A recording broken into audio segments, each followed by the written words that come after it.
Gentlemen, good morning. Hey, I just want to take a quick minute before I bring up Father Ezaki. I was blessed this last couple of years working with Father Ezaki. He has he'll never talk to you about it because he's a very humble man, but we worked together on building a website. And it's listed with about 150 writings. And if you get a chance, check it out. It's called apologyanalogy.com. Now, you'll never be able to write that down, but if you look in your book on page 23, it's written right there. So tear it out when you're done, take it home, check it out. His writings are fantastic. If you ever heard him give a homily, you can actually hear him speaking when you read the homily. So let's get started.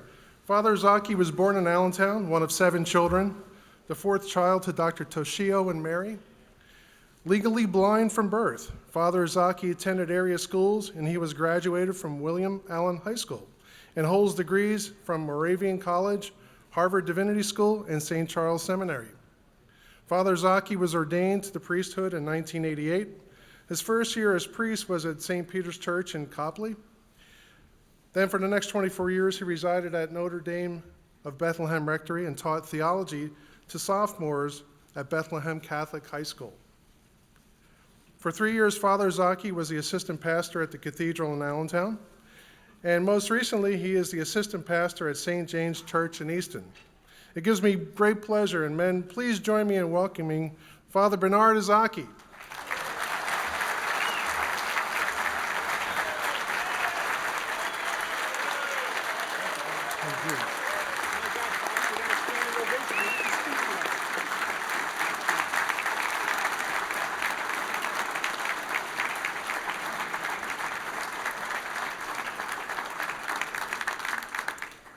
Thank you. Thank you. It's great to be here. My friend Michael Tully left out some important facts about my biography. He neglected to tell you that I was an ugly kid. Let me tell you, I was an ugly kid. Hey, I was so ugly, Mom had morning sickness after I was born.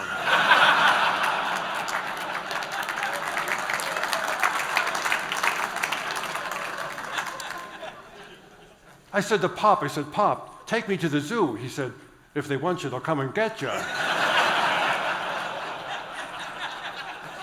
As a teenager, hey, I had so much acne, only blind people could read my face. Yes, I'm really honored. I'm honored to be here. It's just so great. I'm grateful for the opportunity to talk to you. Now, I won't promise that what I'm going to say to you today will be at all informative, but I will strive at least to be entertaining. Okay, the ostensible title of the talk I'm about to give is Sinfulness, the Challenges Men Face in Living in the Spirit. The real title is A Blind Man Looks at Pornography.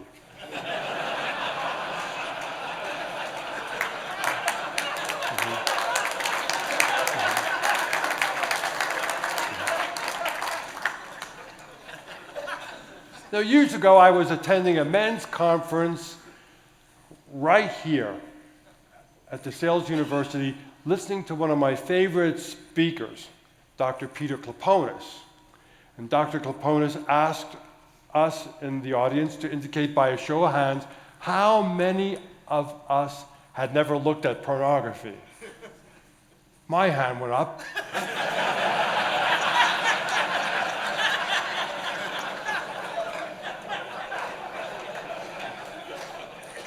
Hey, they all started laughing at me. I never get any respect. Don't worry, I won't ask the same question anyway, because I wouldn't be able to see your hands anyway. Now, that incident at DeSales was for me, in a metaphorical sense, an eye-opening experience.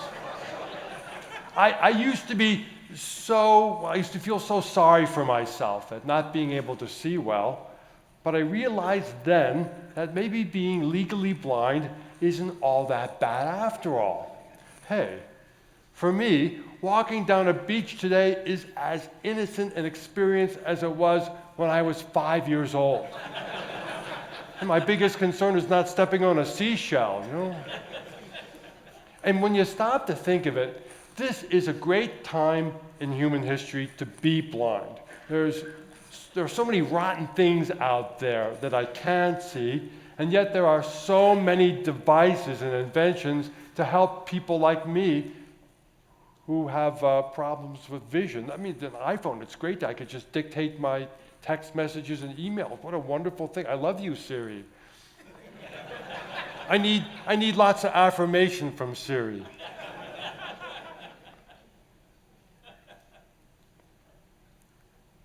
Siri, mirror, mirror on the wall, who's the fairest of them all?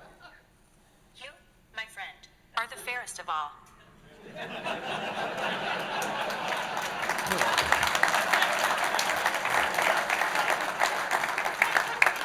What a great time to have poor vision. Thank you, Jesus. I'm so grateful, Mother. But remember, blindness is not a virtue. For me, it might be more like a crutch. Having eyesight is the challenge, and anyone who uses his vision well has my profound respect.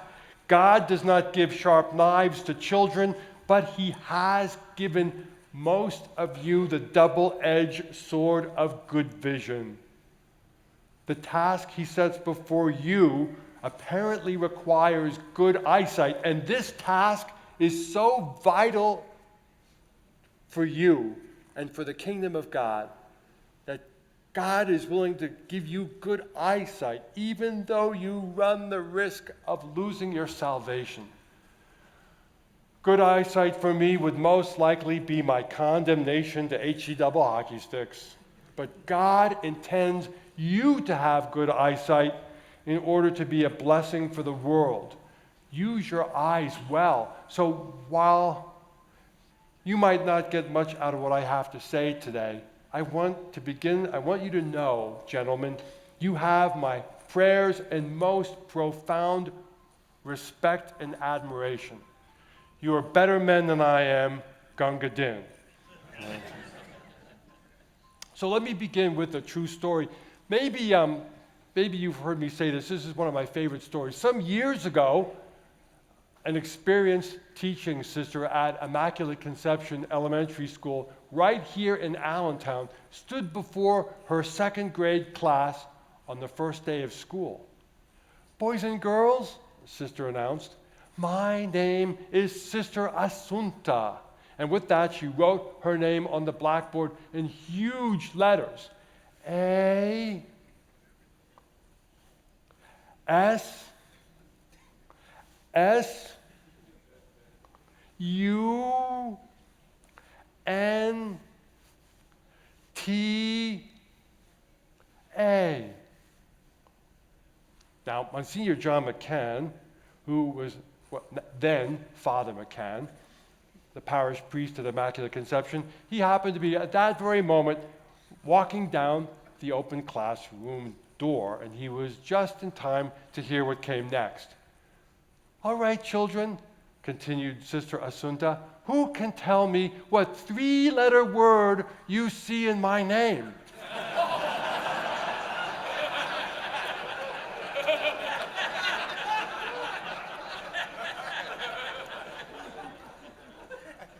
At once, Father McCann saw a whole forest full of hands, spring up from the eager students. Does this woman have any idea what she's doing, he thought to himself. But before he could do or say anything, Sister Asunta had called on a little girl in the front row. Sister, piped the earnest student, that's easy. I see the word sun, S-U-N. Father John, he stood dumbfounded by his own inability to perceive the obvious. That's not the word I saw, he later admitted when recounting the story to me. And so here's my question. Is it possible for someone who is no longer innocent, to regain the ability to see the sun in Asunta? To be more blunt, is it possible to purify a mind once it has been sullied?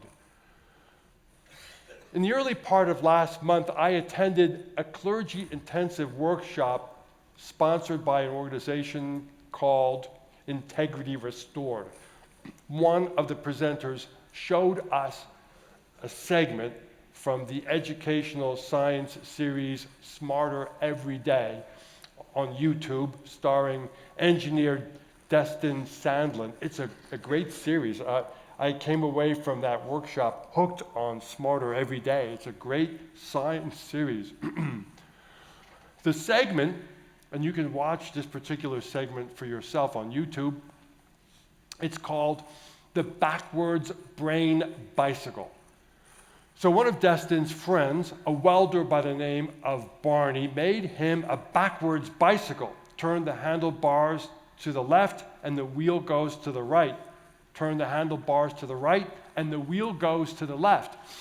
Destin, who learned how to ride a normal bicycle when he was a kid like the rest of us, he took it as a personal challenge to master the backwards bike.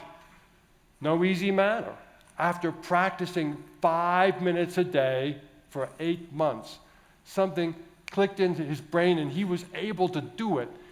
The only problem was that when Destin went back to trying to ride a normal bike, he said he found it to be one of the most frustrating moments in his life.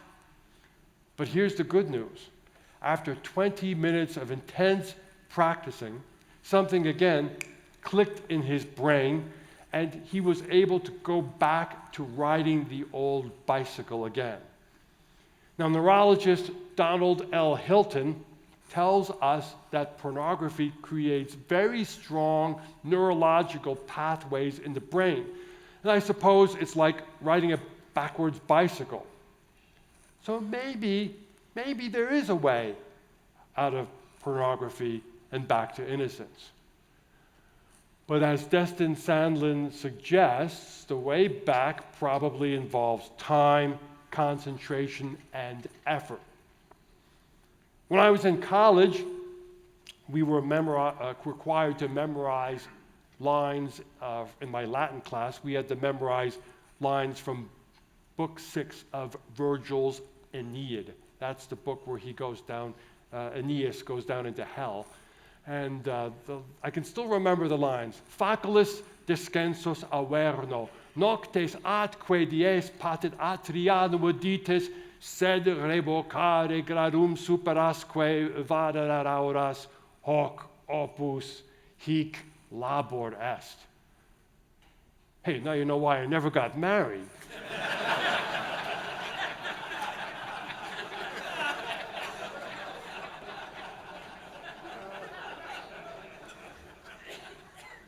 Translation, easy is the descent into hell. Night and day yawns wide, dark Pluto's door. But to retrace one's steps and escape to the upper air, this is work. This is labor. Hoc opus hic labor est. It's easy to fall into sin or fall into a bad habit, but it takes work to climb out again. St. Francis de Sales, what a great place to quote St. Francis de Sales. He says, sin arrives on horseback and leaves on foot. It's easy to acquire a sin, but it's tough to get rid of one or a habit. In his book, entitled St. Francis of Assisi, G.K. Chesterton, he points out that the pagans of the late Roman Empire had thoroughly sexualized nature. In his picturesque way of speaking, he said that the garden sundial had given way to a phallus. What a great way of saying it. The garden sundial had given way to a phallus. Only after the West had undergone the purgation, Chesterton says, only after the West had undergone the purgation of the early Middle Ages could the West produce a figure like St. Francis, who once again endowed the world of nature with innocent joy. Brother, son, Sister Moon. Again, it is possible spontaneously to see sun in Asunta, but only after a period of intense struggle and work. What does this struggle look like? Here is one of my favorite passages of Scripture. This is Luke chapter 11, verses 24 through 26. It always comes up on a weekday, a Friday, during one of those weeks in October. Jesus says, when an unclean spirit goes out of someone, it roams through arid regions searching for rest, but finding none, it says, I shall return to my home from which I came. But upon returning, it finds it swept clean and put in order. Then it goes and brings back 7 other spirits, more wicked than itself, who move in and dwell there. And the last condition of the man is worse than the first. Okay, when the demon returns to its former domicile, how does it find it? Swept and in order, like an empty hotel room, waiting for an occupant. And that's the problem. The reason the demon is able to return, move back in, bring 7 other demons worse than itself, the reason the demon is able to occupy the premises is that there's no one in residence. Imagine what would happen if the demon came knocking and Jesus answered the door. Hey, the devil would not be able to move in. Here's the point. In order to turn away from sin, I don't care what sin it is, and find the way back to virtue, we need more than an aversio a peccato, a turning away from sin. We also need a conversio ad Deum, a turning toward God. A turning away from sin without a simultaneous embracing of the good is a half-hearted measure. It's like stopping your antibiotics halfway through the series. You could end up worse than before. You know, it's not uncommon. I thought I saw everything teaching high school, but it's not uncommon for a person to come to the rectory nowadays and confide that he is experiencing in his home what he suspects to be demonic activity. Beds shaking, unexplained laughter, objects out of place, drafts of cold air that cause goosebumps. And I could very easily go to the home, say some prayers, sprinkle holy water. But if the person is not willing to turn away from sin and embrace Christ, I might only be making matters worse. It's not enough to turn away from sin. We must also turn towards Christ.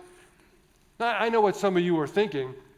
Hey, Father, I can't get the pictures out of my head. They pop into my mind at the strangest times. I think they're there to stay. Well, maybe you're right. I used to tell my students all the time, there's no delete button on your brain. The bad pictures you put into your head will have to come out through prayer, penance, or purgatory. But think of it this way. Suppose you and your family were given the opportunity to live in a beautiful home, free of charge. No rent, no taxes, no utilities to pay for, no strings attached except for one. There are raunchy pictures all over the walls, and you are forbidden under threat of eviction to take down any of the pictures. What are you going to do? You can't afford to pass up such a great deal. As a matter of fact, you can't afford to live anywhere else. Well, if you can't take down any of the pictures, at the very least, you can cover them over with better pictures. There is nothing in your agreement with your landlord that forbids you to cover the pictures. Aren't we in a similar situation when it comes to our minds? We not we might not be able to get rid of those terrible pictures in our heads, but at least we can cover them over. Bishop Sheen says, you can't drive evil out, but you can crowd it out. I just got this idea I used to tell my students a joke every day. I used to say, I need a penny, I need a nickel and a quarter. I need a penny, a nickel, and a quarter. Anybody got a penny, a nickel, a quarter? It just keeps penny, nickel, quarter. And finally, the kid produces, one of the kids will produce a penny, a nickel, a quarter. Before the conference, I asked for a penny, and what's that? I never carry a penny, but this is a penny. So here's the question. Bob's mother has 3 children, and the first is named Penny, and I'm holding up this penny here. Right? The first is named Penny. The second child is named Nicky. I'm holding up the nickel here. And the third child, as I pick up the quarter, the third child is Bob. I told you, Bob's mother has 3 kids. The first is Penny. The second is Nicky. And the third is Bob. Do you see how, as the innkeeper in The Lord of the Rings says, how one thought just drives out the other? One thought can easily drive out another. Thoughts can be crowded out of your head, at least, if not driven out, at least crowded out. You thought the whole notion of Bob was just crowded right out of your head by the other images that you saw. Try that. That's a great. I asked the same question to my therapist, and he couldn't get the joke. And they think I'm joking. Now, not to belabor the point, but here is a gem that you may have heard. It's entitled Two Wolves. W-O-L, wolf, the plural of wolf. I didn't want to spell it because I'm not sure I'd get it right. Right? Two wolves. One evening, an elderly Cherokee brave told his grandson about a battle that goes on inside people. He said, "My son, the battle is between 2 wolves inside us all. One wolf is evil. It is anger, envy, jealousy, sorrow, greed, arrogance, self-pity, guilt, resentment, lies, false pride, superiority, and ego. The other wolf is good. It is joy, peace, love, serenity, hope, humility, kindness, benevolence, empathy, generosity, truth, compassion, and faith." And the grandson thought about this for a minute and then asked his grandfather, "Which wolf wins?" And the old Cherokee simply replied, "The one you feed. The one you feed." So you see, it's not simply a matter of starving the bad wolf. We must also feed the good wolf. The thoughts we put into our heads, the pictures we put into our minds are important. They matter. And so here are some great quotations I got from a great book entitled How to Stop Worrying and Start Living by Dale Carnegie. We're all familiar with his book, How to Win Friends and Influence People, but Dale Carnegie wrote another book, How to Stop Worrying and Start Living. It is well worth reading. It's not the kind of book that you can just read in one sitting. You have to take it in small doses because it has lots of wisdom in it. So here are some quotes from Dale Carnegie's book, How to Stop Worrying and Start Living. Here we go. Ralph Waldo Emerson. "A man is what he thinks about all day long." A man is what he thinks about all day long. Hey, what am I thinking about all day long? How about Emperor Marcus Aurelius, the philosopher emperor? He said, "Our life is what our thoughts make it. Our life is what our thoughts make it. Whatever we're thinking, that becomes our life. And my favorite quote by Reverend Norman Vincent Peale, "You are not what you think you are, but what you think you are." You are not what you think you are, but what you think you are. Now, don't get me wrong.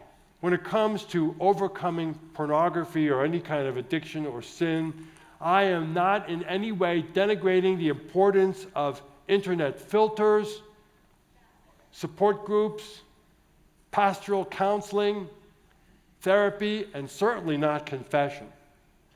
I'm simply saying that the thoughts and pictures we put into our heads definitely affect us for good or for evil, whether we like it or not. It's just the way it is. I know for a fact that whatever I happen to be seeing on TV, I take out my little monocular, whatever I happen to be watching on TV, whatever I look at is going to be with me the following day, whether I like it or not. I remember, for example, the first time I ever saw the movie Galaxy Quest, starring Tim Allen. I thought it was one of the funniest films I had ever seen. I couldn't stop laughing. It's a great movie, Galaxy Quest, but with Tim Allen. But you know, the whole next day, that movie kept breaking into my thoughts at the oddest moments. It even intruded into my rosary. For crying out loud, I'm trying to meditate on the sorrowful mysteries of the most holy rosary of the Blessed Virgin Mary, but all I could think of was aliens, Tim Allen, Sigourney Weaver, and Tony Shalhoub. And we've all had that experience, right? So we have to put that experience to our advantage. Deliberately go out of our way to put good things into our heads. Galaxy Quest, don't misunderstand. It's a great movie. One of my favorites. I'd recommend it to anyone. I just did to you. But just because I saw it one day meant that it stayed with me all the next. So we need to put positive thoughts and images into our heads. They don't necessarily need to be explicitly religious thoughts and images. They simply have to be at least wholesome. So go ahead and watch the movie Galaxy Quest. If you are a golf fan, try to find this movie. It's one of my favorite movies. It was recommended to me by my best friend, God rest his soul, Father David Fick.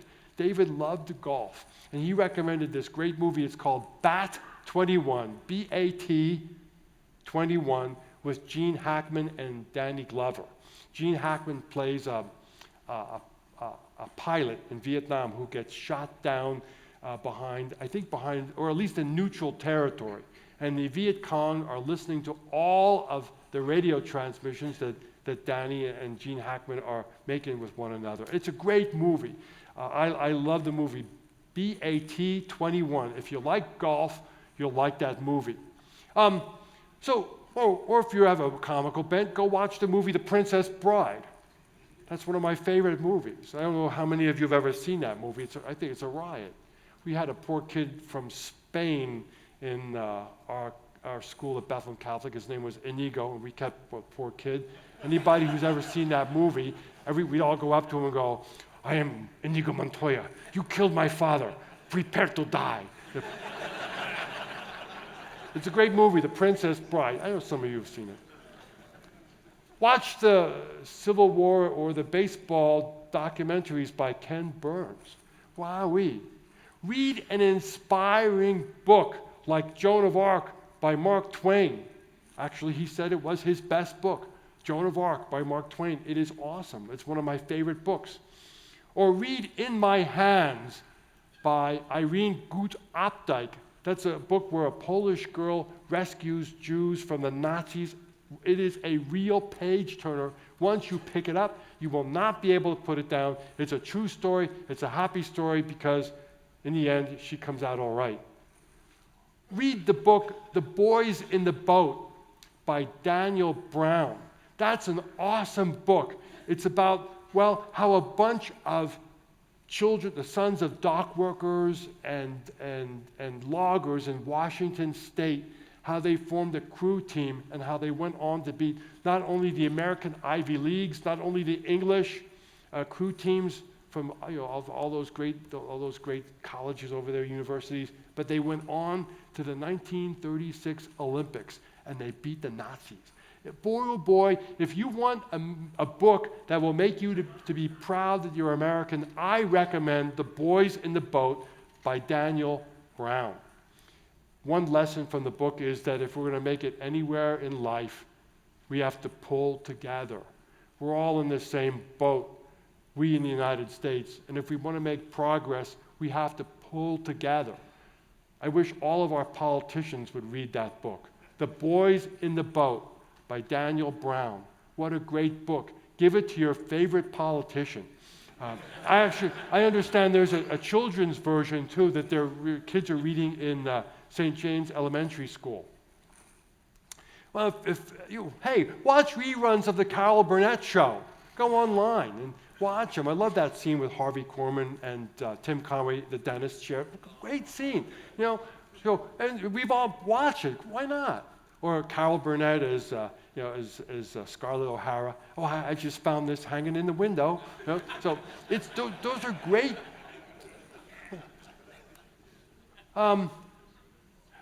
Wowee, you could even, if you really go online, and there's a lot of good things out there. Anything, as long as it's wholesome. We do best, however, if we contemplate the lives of the saints. Now, the problem with the Catholic Church right now is that the average go-to-Sunday Catholic never hears about the saints, hardly ever, because we're always talking about the Sunday readings. And the Sundays bump off all the feast days. I couldn't talk about St. Augustine this year because, well, his feast was on a Sunday. It got bumped off. So the only Catholics who really consistently might hear about the saints by going to Mass are those who go to Mass on weekdays. And so there's a real need for us to learn about the saints because each saint is kind of, and this is not my idea, I think it comes from Pope Pius XI. Each saint, well, I'll get to that. I'll get to that. Anyway, nothing says, I wish I could do this in a German accent, but I don't have the heart. Nothing says Pope Benedict XVI can bring us into close contact with this beauty of Christ himself other than the world of beauty created by faith and light that shines out from the faces of the saints, through whom his own light becomes visible. The saints, the Holy Father saying, Pope Benedict, they make the light of Christ visible to us. And so here, let me recommend, I'm trying to push books. Let me recommend, because TV will make you stupid, right? Watch TV and you'll become stupid, right? If you forget everything I told you today, remember, watch TV and you'll become stupid. If you have to watch a great movie, watch the Ben Carson Story, right? His mom made him and his brother read books, limited their TV, made them write a book report. It didn't matter that she couldn't read. They didn't know that. But she wanted her sons to read. And so Ben Carson, what a great intellect that guy is because he limited his intake of television. Watch TV and you'll become stupid. Read a book. And here's a great book. This book is by a guy named Thomas J. Crawwell. It's called Saints Behaving Badly. What a great book. Saints Behaving Badly. The subtitle, The Cutthroats, Crooks, Trollops, Con Men, and Devil Worshippers Who Became Saints. Wow, what a great title, huh? I bet you there's a little bit of all of us in here. This book goes out of its way to give us realistic and readable, but also hopeful portraits of the lives of many saints who did not start out with the most sterling characters. Right? So it's a great book. Saints Behaving Badly. Okay, this book actually gives hope to us all. And here are some of the chapter titles. Saint Matthew, extortionist. Saint Callistus, one of our popes, embezzler. Saint Augustine, heretic and playboy. Saint Patrick, worshiper of false gods. Saint Olga, mass murderer. Hey, but you want to get the book just to read about her. Saint Vladimir, fratricide, rapist, and practitioner of human sacrifice. Saint Thomas Becket, hedonist. Saint Margaret of Cortona, rich man's mistress. This is a great book. I think this would be an excellent book to give to some kid going off to college. I'm not joking. No. We want more vocations. We have to pray for more vocations. Why don't we hear more intentions in our prayers of the faithful for vocations? But we also have to put into the hands of young people inspiring stuff like this that anybody could read. This is a riot, you know? And so even if someone were to find a book like this, they won't make fun of you for reading it. I think it's a great book. Saints Behaving Badly. And in this context, it might also be good for us to contemplate the life of someone who has not yet been declared a saint, but who probably ought to be. And I'm talking about Alessandro Serenelli. Some of you know who he is. He, induced by pornography. This is way back around 1900. You could get pornography in 1900. Go down to the local train station and you'll find stuff, right? So this guy induced by reading pornography, good old Alessandro, at age 19, attempted to rape and then killed or fatally wounded St. Maria Goretti by stabbing her 14 times. Now, sentenced to 30 years in prison, Alessandro had a profound conversion. They said when he first went in, he was howling like a wolf. And then after 3 years in prison, he had a profound conversion experience. He had a dream in which he saw St. Maria Goretti in a garden, and she handed him 14 flowers, one for each knife wound. And after his release, he served the rest of his 27 years. After his release, Alessandro became a Capuchin lay brother. Capuchin lay brother. Think of Alessandro every time you have a cup of cappuccino. Right? That's where it gets its name. It gets its name from the brown color of the Capuchin friars. So every time you have a cup of cappuccino, think of Alessandro Serenelli, an inspiring man. He lived a holy life as a gardener for the rest of his life. He was even present when Maria Goretti was canonized, and he heard the Pope refer to him, his former self, in the most unflattering terms. Everybody else was happy. He was weeping, probably out of sorrow and out of joy. I am told, I'm not exactly sure if this is true, that one of his last words were, before he died, was, "Beware of pornography." This is around, I think he died at the age of 60, so there it is. Some people think he ought to be declared patron saint of porn addicts. Hey. Now, I know it's a little more complicated than that. I am not a doctor, but I know it's more complicated than that. Addicts who stop using live in a gray fog because their brain has forgotten how to make dopamine without the object of addiction. You take away the alcohol, the pornography, and the brain can't make the dopamine anymore. Whether it be drugs, alcohol, pornography, but with time and patience, the brain readjusts. And I suppose, on a larger scale, it's like what happens on a small scale every day when we're used to eating junk food and we switch over to good stuff. Once when I was in seminary, my friend Jim Oliver, now Father James Oliver, caught me shoving at least one Krispy Kreme donut into my mouth. "Bernie," he said, "if you start eating what's healthy for you, after a while, Even bread will taste sweet. To the moon, Jim. Bam, zoom.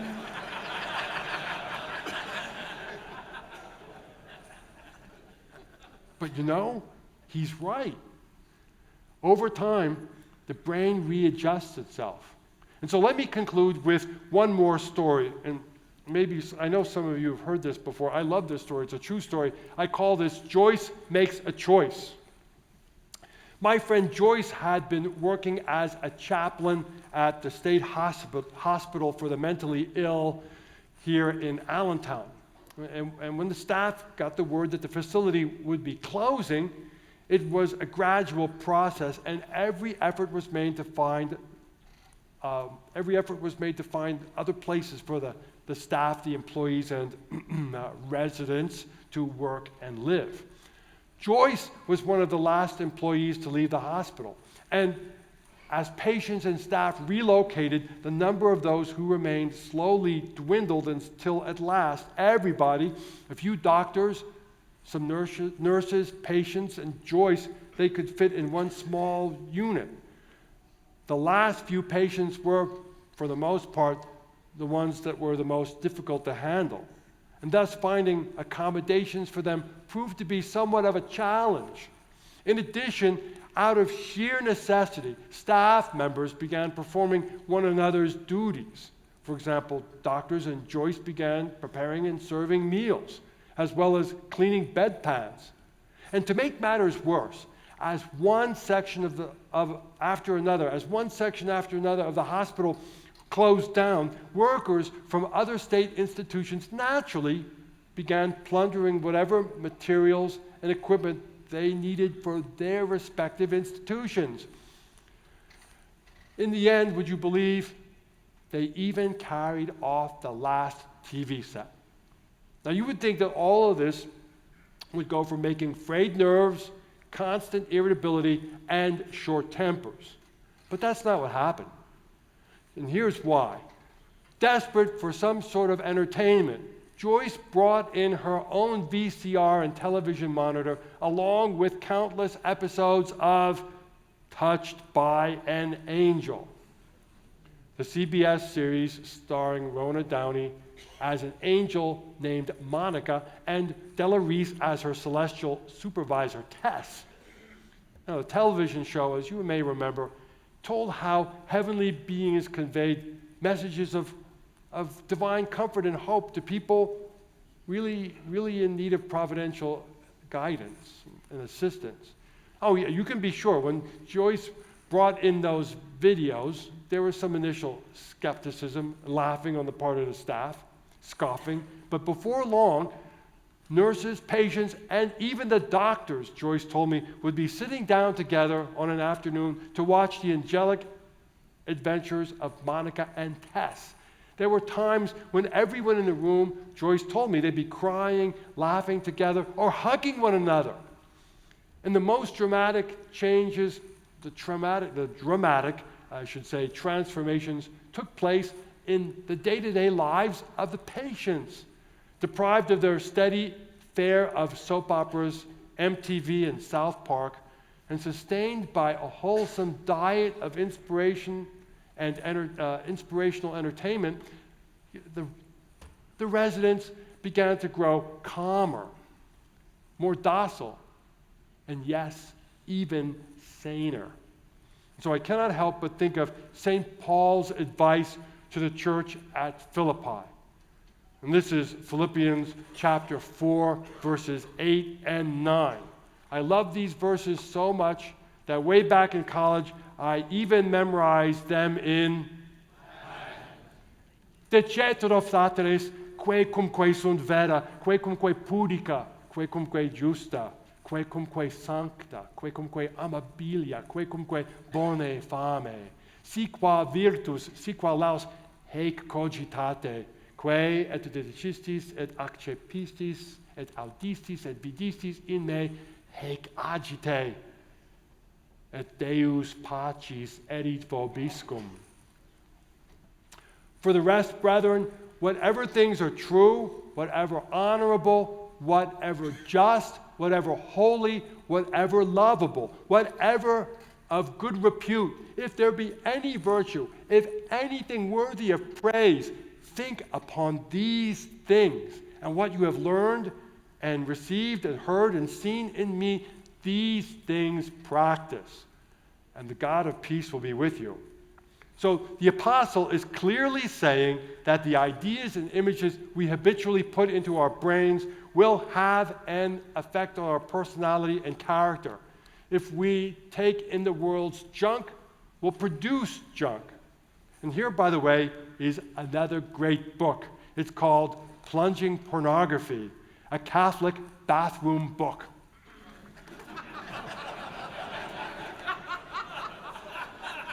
Plunging Pornography, a Catholic bathroom book. It's got a cartoon figure on the front sitting on a toilet. It's the kind of book that parents should read and then place in the bathroom for their teenage kids to pick up. Boy, this is very hard to resist.